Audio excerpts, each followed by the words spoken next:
All right, so permission granted. So for those of you, welcome back. You see us on occasion, and we just wanted to say hello and introduce Patty Aubery. So Patty, I have met Patty. Lori and I've been mentoring with Patty for several years now, but I actually met Patty with my first mentor, Kate Butler, and kind of got to know Patty and spent a amazing weekend at Patty's house in Nashville, planning, talking, really taking a lot of the concepts that she had knew and refurbished concepts that she had brought to the table and started using action steps and putting a lot of that information in play.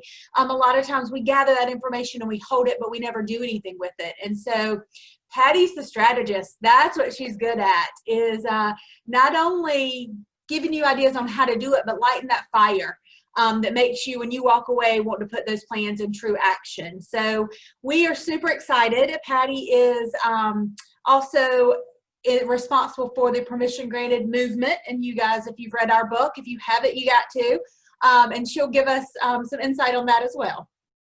Yeah, so I met Patty a little bit after Tonya did. Tonya helped introduce me at Breakthrough to Success, which is one of the trainings that Tonya and I went to in 2018. And, you know, first impressions do say a lot. Patty, for me, the first impression I had of you was, oh my gosh, how does she keep all that's in her mind? Like, how do you know all that? Like, you just have so much knowledge, and I would label you as a visionary, but also, like Tonya was saying, to take action. Patty don't let you off the hook. Like, if you say to her, I'm gonna do something, she will follow up with you and make sure you follow through. So we are so thankful to work with you, to be mentored by you. It's been a wonderful experience, and so proud to be part of Permission Granted with you. So that's how we would introduce you, but we do want to give you the opportunity to tell us a little bit about yourself in your own words. Well, thank you for that to both of you. And I'm so happy that I was able to meet you. It's been a blessing for me. How would I introduce myself? Well, I'm just an average girl, really, that grew up in the Valley. So I would say I'm an official Valley girl. And if you're old enough to know what that movie is, then you're old enough to relate to me. And really kind of grew up not having any idea about the world of self-help or setting goals or anything like that. Just thought that you went to school, you got a job, you waited till 5 o'clock, you went home, you did it over again. And so in 1989, I met Jack Canfield. I didn't know who he was. He really wasn't anybody at the time. He was teaching teachers how to facilitate self-esteem in the classroom. And I came on and I just really loved working with him, mostly because I got there and he said, okay, I'm leaving, it's all yours. I thought, oh my gosh, finally I get a job where no one's trying to micromanage me. And for a visionary, like you said, Lori, it's like heaven on earth, right? But at the time, I didn't know I was a visionary. I just thought I was a crazy lady. And today people would say, oh, she's the disruptor of disruptors, which isn't a bad thing now. But back then it was like, oh, I should be more in a box and I should keep my mouth shut and I should stop daydreaming all the time and all those things. And so I was able to really flourish in that position. And I went from secretary to vice president of operations and eventually became president of Chicken Soup for the Soul when we started that. And I ran that enterprise for 18 years and published 250 books under that brand, did a ton of licensing, whether it was dog food or greeting cards or, gosh, catalogs or calendars, all kinds of different things. And my next book, I always say to people, will be From Soup to Nuts and Back, because it was very nutty in that big can of soup. And then sold that company in 2008 and decided to come full circle, start to train more people with the success principles with Jack. And then realized that I was kind of waiting around, giving my advice, but not really using my advice. So as I joke with the both of you, take my advice, I'm not using it. I was sort of sitting in the background, waiting to be acknowledged, waiting to be seen. And at some point, it was a pretty intense breaking point for me. I just realized I have to give myself permission to show up, speak up, and be seen. That there's not a man out there on the planet that's a mind reader. And if I keep waiting for someone else to say, hey, wait, let me bring you up, it's not gonna happen. Now for women, it will happen. And that's really what this Permission Granted project and this movement is all about. It's really about bringing women along with you and letting them shine and giving them the courage really and the confidence that they need to know that they're enough. You know, we're all enough. We all have what we need, but we need to be reminded over and over and over again. And as women, we do that. We do it for our husbands, we do it for our kids, we do it for our employees, we do it for our bosses, we do it for our clients, we do it for everybody else. And I did that for years. For about 20 years, I was the cheerleader. Come on, Jack Canfield, you're good enough, you know? And I kept waiting for the reciprocation. It wasn't happening. In fact, we were talking last night. I was laughing. I said, do you remember that word reciprocation? Bill Harris taught us that. God bless him. He's up in heaven now from Hollow Sink. He started cracking up. He said, I just don't think like that. So when I realized that if I wanted something, I had to ask for it. And if I made a request and I made it gracefully and I could articulate what I needed or wanted, that I would typically get it. And so that's really how this whole thing was born. And it's been fun. It's been a great ride. And this is our third year now. And we've published a book. We went to #1 in 38 categories, which is amazing. Yes. I mean, I don't know about you two, but I was, you know, we all had so many interviews that day. And I was sitting there thinking, okay, if we just, this is so terrible to say, but I'm going to say it. If we just get to #1, I've been visualizing this #1. I had no idea in 38 categories, you know, but I honestly, when that book came in the mail, and I've been a New York Times bestselling author. I've published 14 of my own books, and they've been in bookstores and sold millions of copies. This book was so special to me. This was 20 amazing women that all said, we're going to get together and we're going to go on this 2-year journey. And we're going to have our ups and our downs, and our stories are great, and no, they suck, or no, they're good, or this person didn't do that, or la, la, la, you know, all getting us in our swirl of stories, only to come out the other side fully whole, all of us together, to have such an experience. When it came in the mail, I just started crying. I was like, oh my gosh, it's just me and 19 other women finally on a book, just us. And we're all here to share our stories about our journeys, because as both of you know, transformation doesn't happen overnight. I wish it did, and then I'd be out of business. So I kind of wish it didn't, but in my case, I wish it did, because it's been tough and it's hard, you know, when you're working with really smart people and you're playing comparison games and doing all those different things that I did for years. And so to be able to really feel like I'm in my body now, and I really feel like I feel like the universe is saying, you are absolutely on the right path. This is it. It was so, I don't know, just amazingly awesome at a whole new level that I didn't even expect was coming when that book came.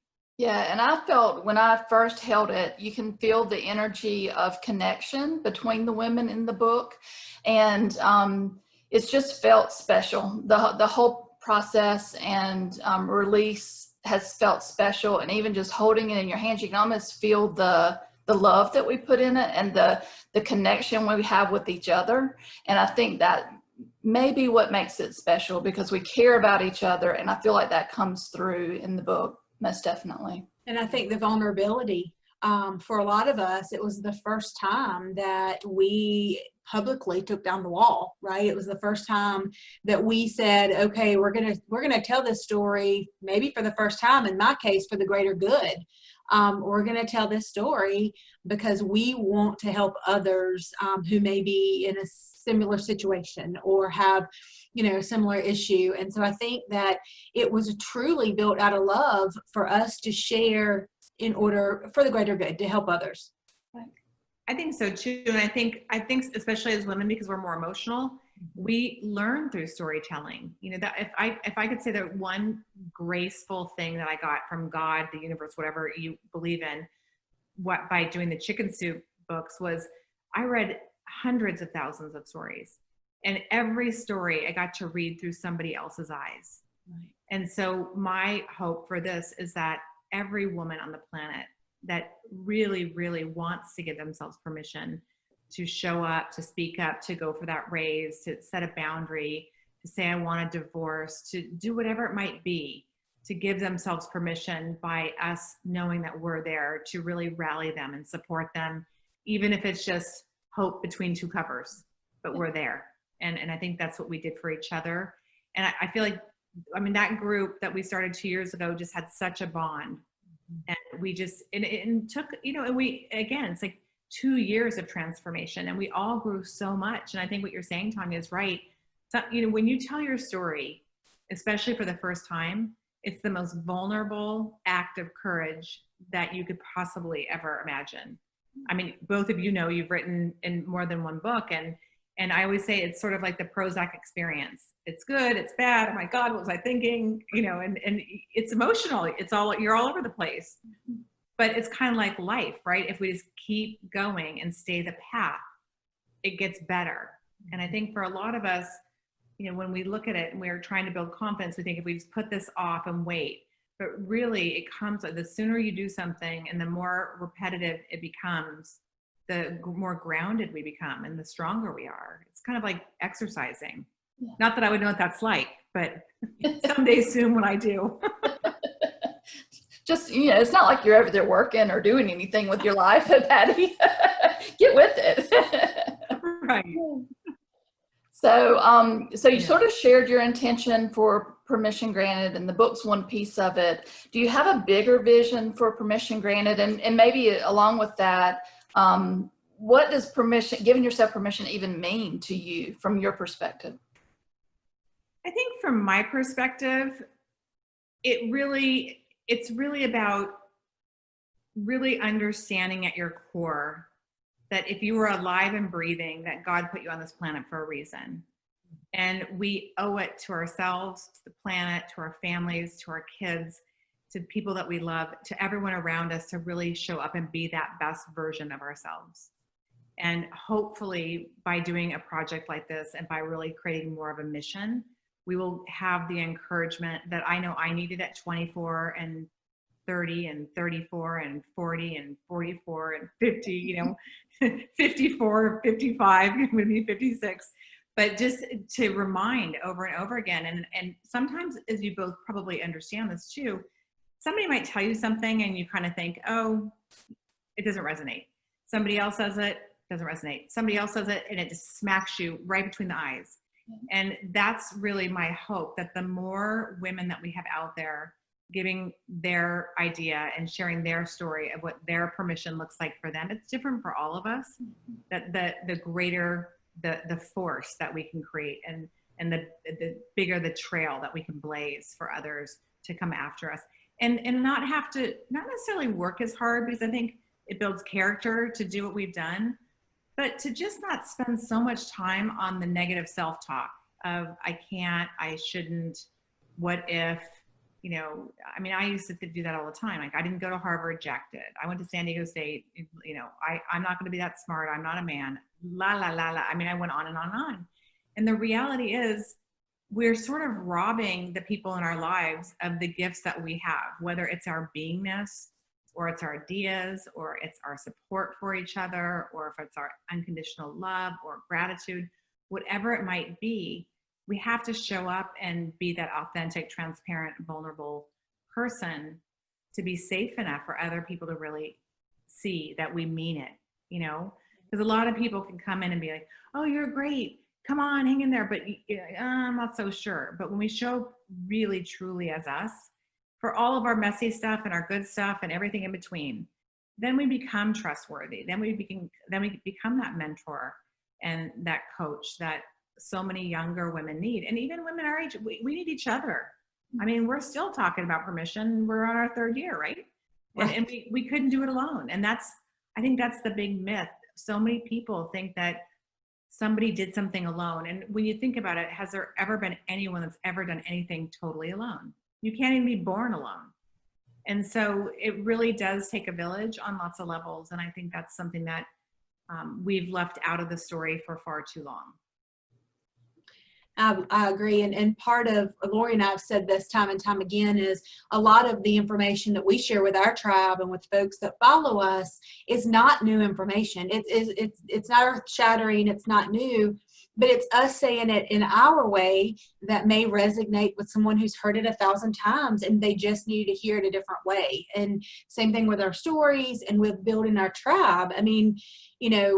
The tribe of women we did this book with, the tribe of women that we spend our time with, it's amazing. Everybody's story is different, but but the heart of it all is the same. And the authentic being that we bring to the table is where I think it all begins. I think so too. I don't know if I told you that. You might have heard this story when I went to Canada to do a workshop with Kathleen Seeley, who we all know. Yeah. And she did a workshop called Good Food, Good Wine, Good Sex, Goodbye. And it was a metaphor for life, basically. And so we had this milling exercise and you had to do this turnaround statement. And so mine was, so the first thing was kind of the negative angle. And mine was, I'm choosing not to write my book, Permission Granted, so I can stay invisible. And then you had to turn it around. And I said, I'm choosing, and here I am thinking, okay, I've published all these books and I'm doing this silly exercise. What am I gonna really get out of it? But I have to play 100% because I promised I would if I went to the group. And so we turned the statement around. I said, I'm choosing to write my book, Permission Granted. Do you have any advice for me? There's this woman, she's probably in her 70s, and she said, just remember every time you get scared of all the lives that won't be touched if you don't take those actions. I was like, wow, okay. I mean, took it outside of me, you know, and just, I mean, so often we make it about us. Right. It has, I mean, honestly, it really has almost nothing to do with us. As you do your podcasts, as we do trainings, as we write books, we're not doing them to make ourselves famous. We're doing them to make a difference in the world. And I think it's hard to remember that sometimes when we get intimidated or scared. And that's really what's so important. Yeah, True. I don't think you could say it any better. I think that's perfect. So what's next for you? How can people get in touch with you? What would you like people to know as we wrap up? Well, if you're interested in coming to Permission Granted, you can go to pattyaubery.com, which is PATTYAUBERY.com, or just click on the link that Lori and Tonya have provided for you. I'm sure they'll be there along with you. And you can join us. We're going to start in October. It'll be a 6-month program. It's tons of fun. We have great experts, great community. And community is so key, especially right now with COVID and everything else going on. I mean, can you imagine if we didn't have Zoom right now? Yeah. My house would look like a beautiful mind. I'd have worksheets all over the place. I'm masterminding myself into a frenzy. So you can get a hold of me that way, but that's really what's next. It's really about looking at how to really take Permission Granted to a new level. I really want to get it out to the younger generations. I want to get it into colleges. I want to get it into corporate. I'm talking to a lot of different corporations right now. And they're really noticing that, especially women, you know, women and men are coming in equal, but in that messy middle, they get stuck. And they get stuck not because they don't have the skill set, it's that they don't have the confidence and the mindset to say, I need help, or I'm delegating this to you. And so we really want to work with that as well to create more equality in the workplace, because it's needed more than ever. Great. That's awesome. All right, so as we wrap up, we kind of like to leave everybody with one little tool, something to add to their toolbox. Is there something that you either do daily that you truly believe in, that you have found has been just wildly beneficial in the way you live, the way you have your daily routine, just anything that you can leave everybody with that you just truly believe in? Well, I always say, you know, people say, well, what are you going to do for the new year? What's it going to be next? And I always say, start with your health, start with your body. You know, I think that for me, the times when I've been successful, I've always been really grounded. I'm drinking a ton of water. I do celery juice every day. I get up every morning. I juice it. I clean out my juicer. I put everything away. I drink my 32 ounces. I drink my 100 ounces of water. That to me is the most important thing. The older we get, the less grounded we can become. And so for me, that's really the secret sauce. If you're feeling like your life's a little bit out of control, just take a look at the sugar consumption, take a look at what you're putting in your mouth, and really just make some conscious, simple choices with water and some raw food. And you'll be amazed at how much more logical, linear, and grounded you can be. Take my advice on that one, because I am living proof. So I would say that's probably my biggest thing, honestly. I know the two of you have practiced a lot of that same stuff. You both look amazing. But when we kind of want to indulge, we get off the rails, yeah, everything goes, right? So that health should be number one for all of us. Perfect. Well, thank you so much. We love you and we are so thankful for you. You have been just a blessing to both of our lives and we appreciate it. And I tell people this all the time, especially people that are as successful as you are. We're proud of you. I don't know that successful people hear that very much because, you know, people with common sense don't tell them. We don't have common sense, so no worries. And so we are very proud of you. Thank you for being the visionary. Thank you for wrapping your arms around us and bringing us along for the ride, because it has been transformational for both of us. And if you haven't gotten your book, Permission Granted, what are you waiting for? You got to go get it. So thank you, thank you, thank you. It's coming holiday time, so this is an awesome Christmas gift. This is the book that you give every woman in your life, because you have no idea the one story in that book that may transform their lives, just like this has done for us. So we appreciate it. Thank you. All right, thanks. Thank you. Thank you both.